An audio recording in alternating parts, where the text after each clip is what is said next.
জান্নাতি বান্দা সেদিন জাহান্নামীকে বলবে আফামা নাহনু বিমাইয়িতিন, হে নাফরমান, আর কোনদিন তোমার মৃত্যুও হবে না, আমার মৃত্যুও হবে না। অতএব আমার সুখেরও আর শেষ হবে না, তোমার দুঃখেরও আর শেষ হবে না। এটা বললে তাফসীরে আছে জাহান্নামীর কলজাটা ছিঁড়ে যাবে। আহা, একে তো আমার পরিচিত, সে জানলো আমি আগুনে, আবার দ্বিতীয়ত এই সিদ্ধান্ত শুনাইলো, আর কোনোদিন ওরও শেষ হবে না, আমারও শেষ হবে না। এজন্য ভাই যে কিছু না কিছু বুঝ আমাদের প্রত্যেকের আছে। আমরা মুসলমান, নাইলে আমরা কেন মাহফিলে আসলাম? আমরা বুঝি আল্লাহ আছে, রাসূল আছে, আখিরাত আছে, কবর আছে, মৃত্যু আছে, নাইলে আমরা আসলাম কেন?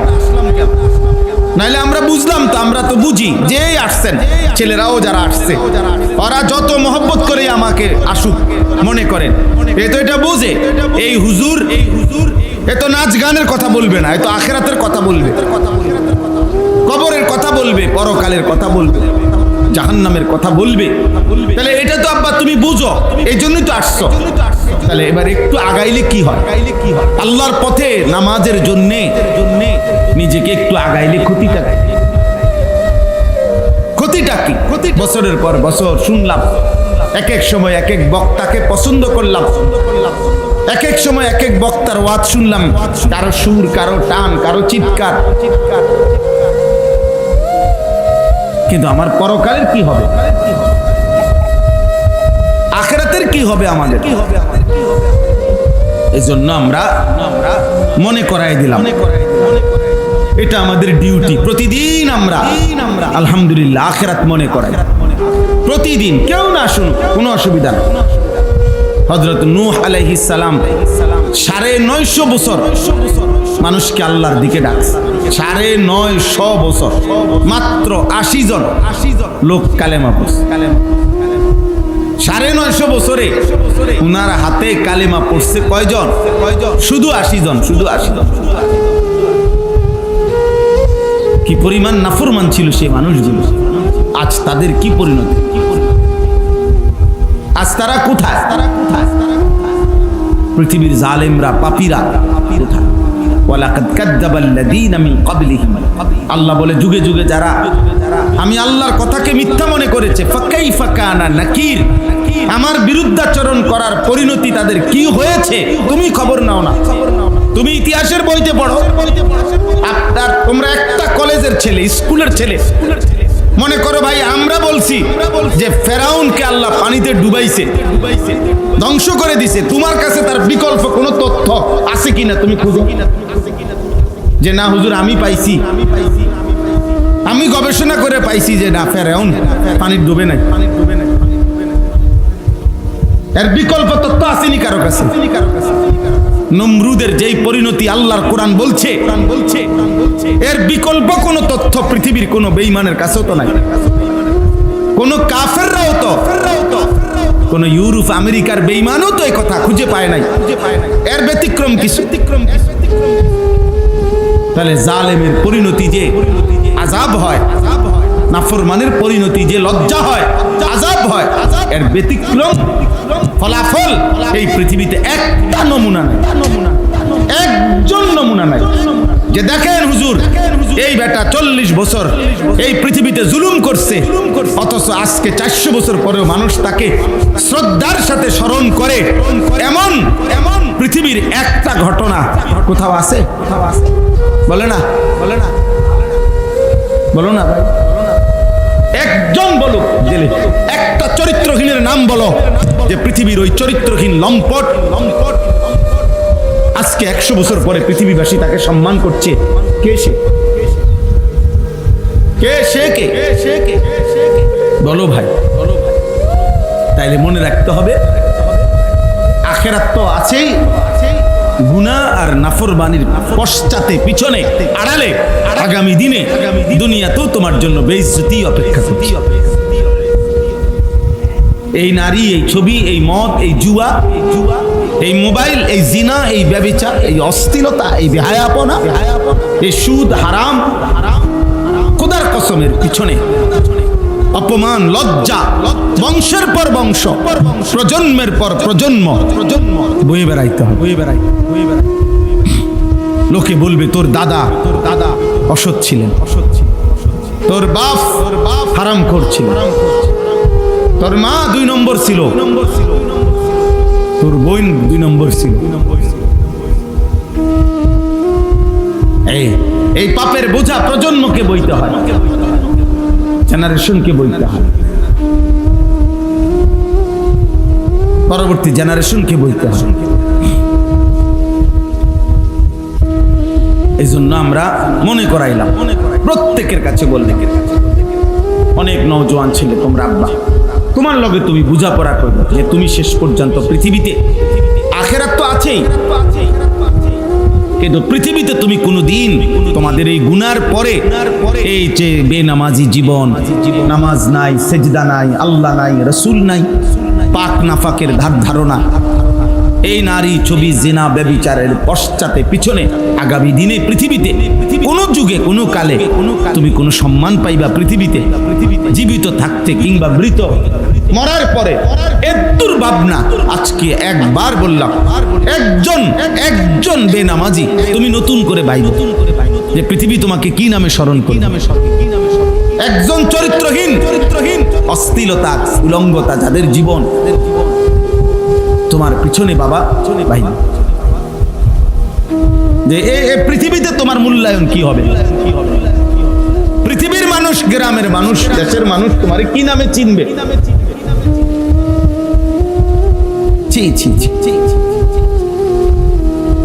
আমাদের ছোটবেলার বন্ধুরাও আছে, আমার সাথে ছোট্টবেলায় প্রাইমারি স্কুলে একসাথে পড়ছি, ওই ছেলেরাও বেঁচে আছে আলহামদুলিল্লাহ। আমার 4th শ্রেণীর ক্লাস 4-এ যে আমার সাথে পড়ছে সে জগন্নাথ ইউনিভার্সিটির লেকচারার, প্রফেসর,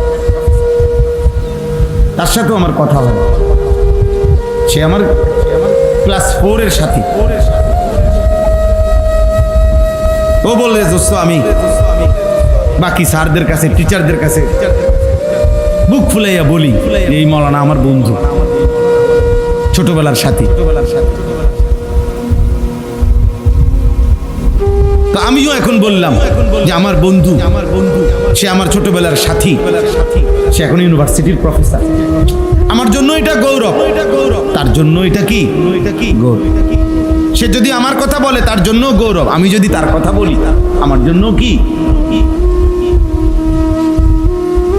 তোমরা একটা ছেলে বলো আব্বা, তুমি কোন মুখে বলবা যে আমার বন্ধু ছিল যে 24 ঘন্টায় উলঙ্গ নারী দেখতো, আমারে দেখাইতো, এই জানোয়ারের নাম কেমনে নিবা? আমার একটা বন্ধু ছিল যে কোনোদিন পেশাব করে পানি নিত না, এই হাইওয়ানের নাম, এই কুকুরের স্বভাব, এই প্রাণীর নাম কেমনে নিবা আব্বা? এই পৃথিবীতে নিবা কেমনে? তোমার সন্তানরে কি শুনাইবা?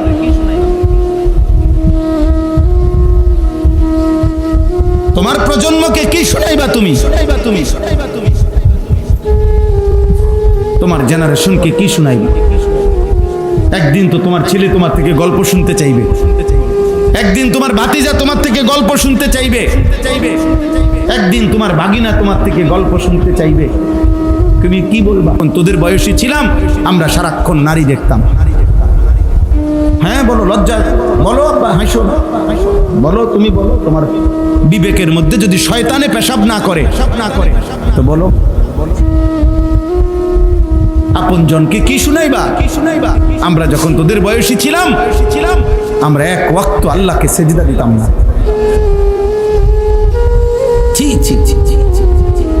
বেটা থুতু তোর কপালে, বেনামাজি তোর কপালে থুতু, বেটা লানত তোর কপালে, অভিশাপ তোর কপালে, লানত বেনামাজির কপালে, লানত। আল্লাহ লানত দিছে বেনামাজি, অভিশাপ দিছে। আল্লাহ বলছে বেনামাজি এত অভিশপ্ত যে তাকে মূলত রাজিম, তারে উচিত পাথর মাইরা এলাকা ছাড়া করা। এত নিকৃষ্ট জন্য আমরা এই আশ্চর্য আয়াত হজ্জের সাথে মিলাইলাম। কত হাজার বছর আগে আল্লাহর ঘর কাবা নির্মাণ করছেন ইব্রাহিম আলাইহিস সালাম আল্লাহর হুকুমে, একমাত্র ছেলেকে নিয়ে, ইসমাইলকে নিয়ে। বাহ, বাপ ফুতে মিলে আল্লাহর ঘর নির্মাণ করার পরে আল্লাহ বললেন, আমার এই ঘরে যেন মানুষ হজ করতে আসে, তুমি ঘোষণা দাও, ওয়াআদ্দিন ফিন নাস বিল হজ। হে ইব্রাহিম, তুমি মানুষের মাঝে হজ্জের ঘোষণা দাও। দেখো ভাই, এই অল্প সময়, আমি দেরি করব না। সেদিন ইব্রাহিম আলাইহিস সালাম আল্লাহকে বলছে, আল্লাহ কারে ঘোষণা দেব? এটা মরুভূমি, না আমার পুত ইসমাইল, তার ফ্যামিলির অল্প কয়জন মানুষ, এখানে অল্প কয়টা মানুষ আছে, নাহলে 20-50 জন, 100 জন। আর আপনি বলতেছেন ফিন্নাস, সমস্ত মানুষের মধ্যে আমি ঘোষণা দিতাম, আমি ঘোষণা দেব কোথায়? আর আমার এই ঘোষণা পৌঁছবে কিভাবে? সেদিন ইব্রাহিম আলাইহিস সালামকে আল্লাহ বলছে, নাদি ওয়া আলাইয়াল বালাগ। ইব্রাহিম, আজ তুমি এই মরুভূমিতে, এই একাকী বিরান ভূমিতে আমার ঘরের সামনে দাঁড়িয়ে ঘোষণা দিয়ে রাখো, আমি আল্লাহ কিয়ামত পর্যন্ত আমার এই ঘরে কারা কারা আসবে, আমি তাদেরকে নিয়ে আসব, আমি পৌঁছাবো।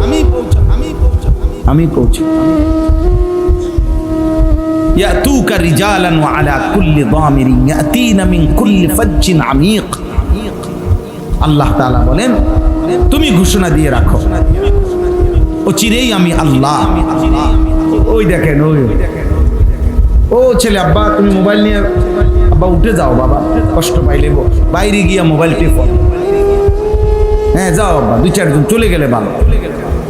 সব মানুষ বসা তো জরুরি, অনেকের কষ্ট হয় বাবা, আমি এটা বুঝি। তোমরা অনেক ছেলে আছো যারা 1 মিনিট শয়তান তোমাদেরকে মোবাইল থেকে আলাদা থাকতে দেয় না।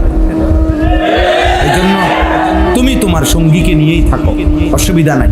আমরাও আলহামদুলিল্লাহ ভালোই আছি, আমরা ভালোই আছি, আল্লাহকে নিয়ে আমরা লসে নাই, আলহামদুলিল্লাহ। আল্লাহকে নিয়ে আমরা লসে নাই, আমরাও ভালোই আছি। কোরআনুল কারীমের মধ্যে স্পষ্ট কথা আছে, মনে রাখবা ভাই, যে কাউকে গুনার দিকে, যে বন্ধু, যে সঙ্গী, যে তার বন্ধুকে, সঙ্গীকে কসম আল্লাহ গুনার দিকে প্রতিনিয়ত আহ্বান করে, ডাকে নেয়, কোরআনুল কারীমের বর্ণনা হলো ওইটাও পুরোপুরি শয়তান। শয়তান 2 ধরনের হয়, একটা হলো জিন শয়তান, আর একটা হলো মানুষ শয়তান। এটা কোরআন শরীফের বর্ণনা। সুদা চিল্লাইও না, আবার চিল্লাইয়া ফাজলামি করো না, নিজেই ঠিক বলে। কারে ঠিক বলতেছো? বেহুদা। তোমার কেউ জিজ্ঞাসা করছি নি ঠিক না বেঠিক? বেহুদা চিল্লাও কেন? মনে করতেছি মজাক করতেছে, বুঝেন নাই? মানে নিজেরাই নিজে বলতেছে এটা মূলত। হ্যাঁ, এ তো বুঝে যে আমাকেই বলতেছে, এই জন্য এর কাছেই মজা লাগতেছে। লজ্জা থাকা উচিত, হায়া থাকা উচিত। অল্প বয়সে লজ্জাহীন হয়ে গেলে জীবন চলবে না রে। বেহায়া মানুষকে পৃথিবীতে 2 পয়সা কেউ কদর করে। হ্যাঁ, এটাই বাস্তব। তুমি বুঝো, তোমার জন্য তুমি শোনো। তাইলে বলতেছিলাম সেদিন ইব্রাহিম আলাইহিস সালামকে আল্লাহ তাআলা বললেন, আমি আনবো বন্ধু, আপনি আজান দেন, আপনি হজ্জের ঘোষণা দেন। কিয়ামত পর্যন্ত যত লোক কেউ পায়ে হেঁটে ভিতরে কাছে তারা আসবে, কেউ দূর দূরান্ত থেকে আমার ঘরে আসবে। এত দূর থেকে আসবে, আস্তে আস্তে মানুষ না, শুধু গাদা, ঘোড়া, খচ্চর বাহন যেটা দিয়ে চড়ে আসবে ওইটা পর্যন্ত দুর্বল হয়ে যাবে।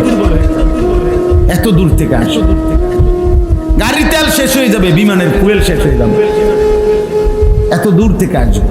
অর্থাৎ পৃথিবীর শেষ প্রান্তে মাটির শেষ প্রান্ত যদি কোনো মোমেন থাকে, আমি তার কলিজার মধ্যেও আমার ঘরের ভালোবাসা আমি দিয়ে দেব, আর সেটা আমি যাকে পছন্দ করব,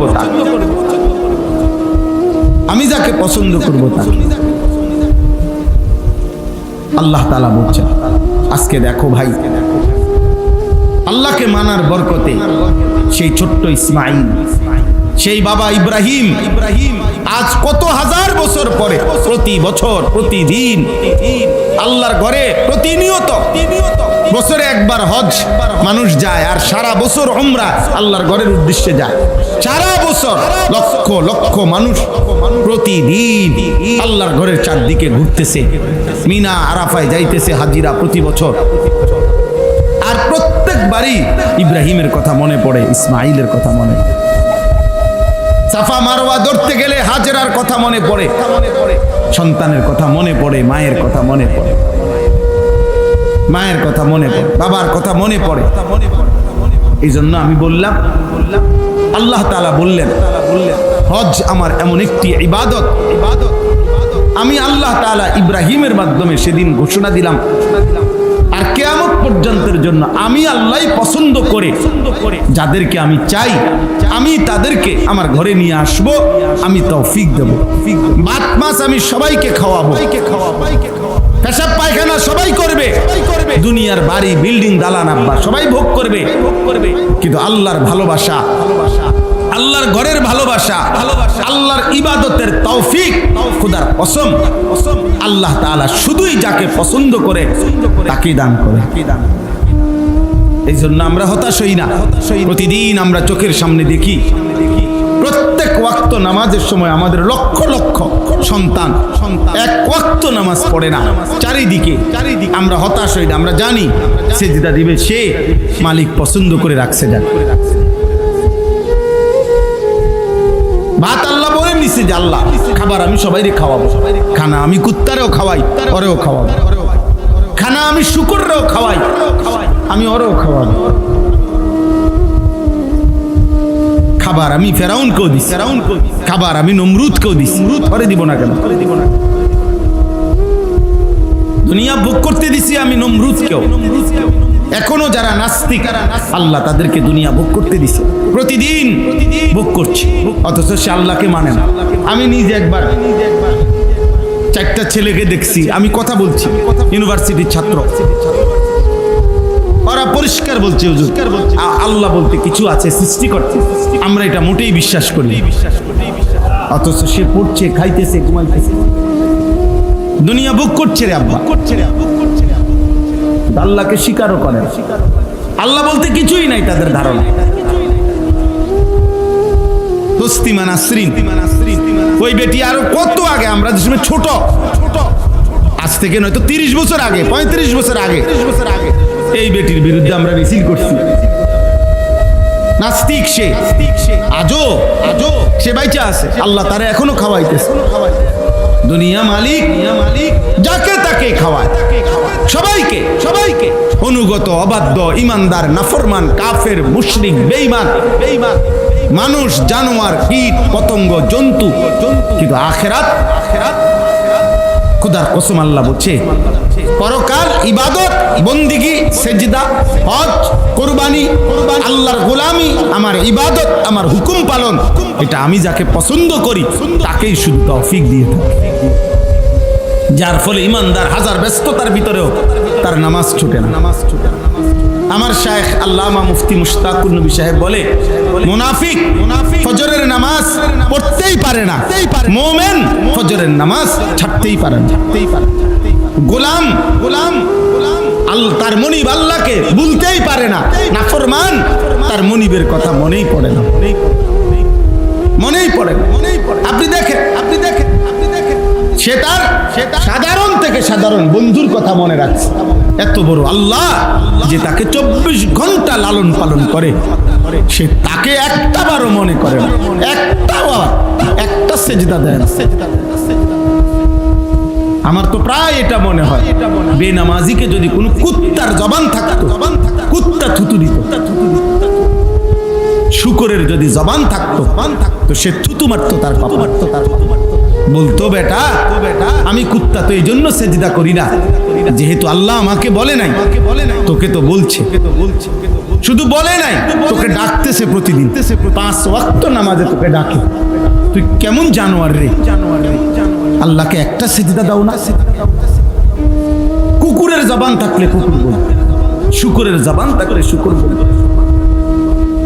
এজন্য প্রিয় ভাই, নিজের উপরে দয়া করো, তোমার উপরে তুমি দয়া করো। শেষ পর্যন্ত মনে রাখতে হবে, আমরা যদি নিজের কথা নিজে মনে না রাখি, পৃথিবীর কারোর সময় নাই, সবাই সবাইকে নিয়ে ব্যস্ত, কারো হাতে টাইম নেই, কারো হাতে, সবাই ব্যস্ত, সবাই। এমন অসংখ্য বাপ আছে, উনি গত 6 মাসে উনার ফুতেরে এক শব্দ কথাও জিজ্ঞাসার টাইম পাইছে না। উনি যে সময় রাত্রে আসে ফুতেও ঘুমায়, উনি যে সময় ভোরে চলে যায় সে সময় হইতে ঘুমায়। বেডিরে বলে দিছে টাকা পয়সা যা লাগে কইও নিতে। আছে না এমন? ব্যস্ত, সবাই ব্যস্ত, আপন বাবাও ব্যস্ত, আপন মাও ব্যস্ত, এই পৃথিবীর সব ব্যস্ত আমরা, কারো হাতে টাইম নাই। অতএব আমি যদি আমাকে ভুলে যাই, আমারে মনে করাই দিবে কে? আমারে আল্লাহ মনে করাই দিবে কে? একদিন আমি কবরে চলে যাব, একদিন আমি জাহান্নামে চলে যাব, একদিন জাহান্নামের আযাবে চলে যাব। নাউযুবিল্লাহ। আল্লাহ আমাদেরকে হেফাজত করে। তাইলে আল্লাহ তাআলা বললেন, লিয়াশহাদু মানাফিআ লাহুম ওয়া ইয়াযকুরু ইসমাল্লাহি ফি আইয়ামিন মা'লুমাত আলা মা রাযাকাহুম মিন বাহিমাতিল আনআম। আল্লাহ বলেন, আমার ঘরে আমি কেন আনবো আমার বান্দাকে? এই যে কাবা, মসজিদে হারাম, এই যে এখন লক্ষ লক্ষ হাজিরা পৌঁছে গেছে আল্লাহর ঘরের কাছে। আল্লাহ বলেন আমি কেন নেই? আল্লাহ বলেন আমার বান্দাকে আমি তার নিজ চোখে, আমার আল্লাহ বলে তার কল্যাণ, তার দুনিয়া আখিরাতের উপকার তার নিজ চোখে দেখাইবার জন্য আমার ঘরে আমি নিয়েছি। আমি তাকে কল্যাণ দেখাব, আমি তাকে আখিরাতের এবং দুনিয়ার কল্যাণ আমি নিজে তাকে দেখাব। ওয়ায়াযকুরু ইসমাল্লাহি ফি আইয়ামিন মা'লুমাত আলা মা রাযাকাহুম মিন বাহিমাতিল আনআম। আল্লাহ বলেন এবং কুরবানির জন্য যে কয়টি দিন আমি আল্লাহ নির্ধারণ করেছি, সেই কয়টি দিনে আমার বান্দা আমি আল্লাহর স্মরণ করবে, জিকির করবে। এই উদ্দেশ্যে আমি আল্লাহ কুরবানির বিধান দিলাম।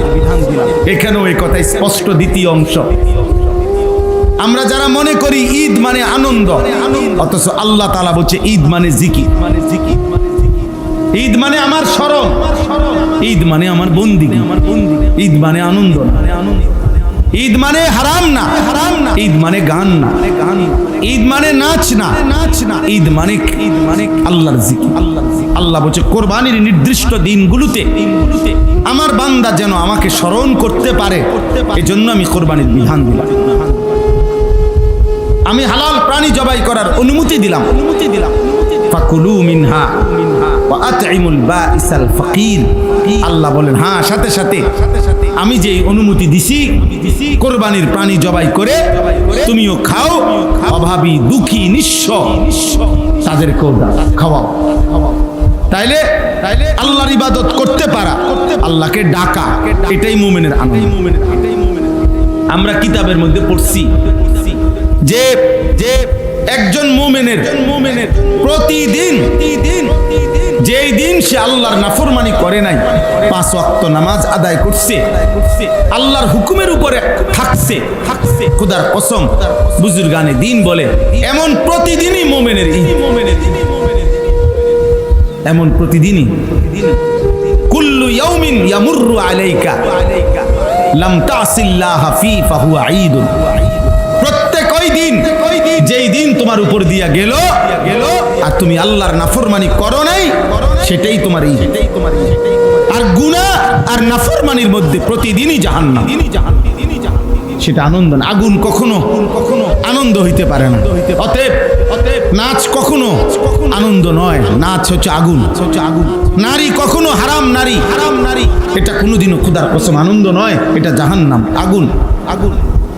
গান বাদ্য, মদ জুয়া সুদ কিস্তি হারাম বেপরদিগি বেহায়াপনা, এই জীবন আনন্দ নয়, বরঞ্চ এটা আগুন। আগুন কোনোদিন আনন্দ হইতে পারে না, আনন্দ হইতে পারে। অতএব আমি একটা ছেলেকেই বললাম, একজন বাবা আপনাকেই বললাম, আপনারা আমরা ইদানিং কালে আইসা আমরা বললাম না, ইদানিং কালে আইসা আমরা বেশি অস্থির হলো, আমাদের প্রজন্মের এই ছেলেগুলো নিয়ে আমরা বেশি টেনশনে আছি। আমাদের এই লাখ লাখ এক বয়সী ছেলে, এরা কি কারণে নামাজ পড়তেছে না, কেন আমি বুঝতেছি না। এরা আসলে কিভাবে এভাবে একজোট হয়ে গেল, সংখ্যাগরিষ্ঠ নওজোয়ান 18 বছর 20 বছর 22 বছর গড়ে এরা শতকরা 95% এভাবে বেনামাজি হয়ে গেল কেন? মানে কিভাবে তারা এই কথার উপরে একমত হইল যে এই বয়সটা আমরা আল্লাহর নাফরমানি করে, আল্লাহর সাথে যুদ্ধ করে, আল্লাহর সাথে লড়াই করে আমরা কাটাবো। তিনি বলবেন যা, আমরা করব তার উল্টাটা। এইটা কেমনে হইল রে? কেমনে হলো? তোমরা এই ধরনা মনে করো, সামনের যে কয়জন বলছো তোমাদেরকে বলি, বা তোমরাই বলো আল্লাহর সাথে তোমরা আসলে কেন এই যুদ্ধে নামলা? বিষয়টা কি আসলে? আল্লাহর সাথে তো বাবা কোনো কালে কোনো দিন কেউ পারে নাই, কেউ পারে নাই। আল্লাহ বলছে বান্দা খবর নাও তুমি, আমি তো আমার সাথে তো কেউ পারে নাই, কোন ব্যক্তি, কোন গোষ্ঠী, কোন কওম কেউ টিকে না, কেউ টিকে না। আজকে একটি ঐতিহাসিক দিন, 5ই মে